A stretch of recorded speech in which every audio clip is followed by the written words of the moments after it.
Chapter 1: Unexpected Detour. The ferry shuddered like an old man's last breath, wrestling against the winter storm that seemed to have a mind of its own.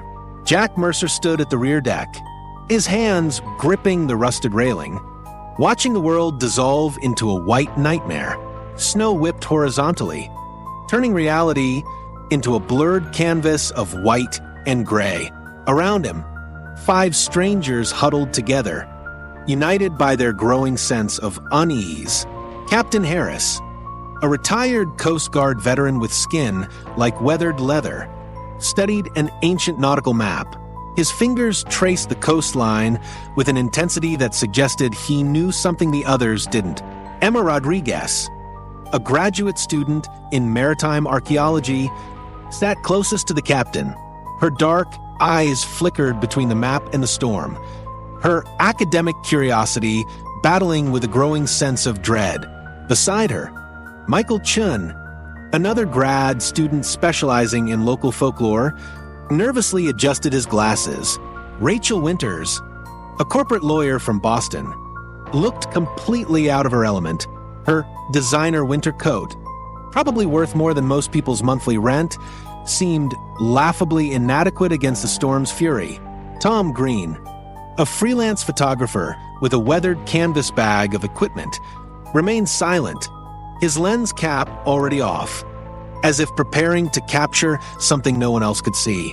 "We're not making the mainland," Captain Harris muttered, his voice a low rumble that seemed to compete with the storm's howl. "Not today, not in this." A collective silence fell. No one argued, no one wanted to. Chapter 2: Landfall. The island emerged from the white chaos like a nightmare taking shape. A rocky, inhospitable chunk of land dominated by an abandoned lighthouse that stood like a skeletal finger pointing accusingly at the sky. The ferry's engine coughed and died just as they approached the jagged shoreline. They had no choice. One by one, they trudged through knee-deep snow, their movements slow and deliberate. The wind cut through their layers like razor blades, each step a battle against an environment that seemed to actively resist their presence. The lighthouse loomed above them, its white paint peeling in long, curling strips. The windows were dark and empty, reminiscent of blind eyes watching their approach. Something about the structure felt wrong, not just abandoned, but abandoned with purpose.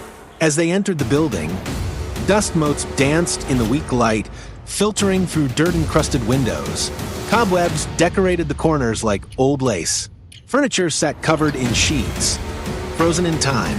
And then Emma saw it, tucked away on a small desk near the spiral staircase, a leather-bound journal, its edges worn, its presence feeling more like a warning than a mere historical artifact. "Captain," she called, her voice barely above a whisper. "You might want to see this." Outside, the storm continued to rage, as if something was trying desperately to get in, or ensure that nothing could get out.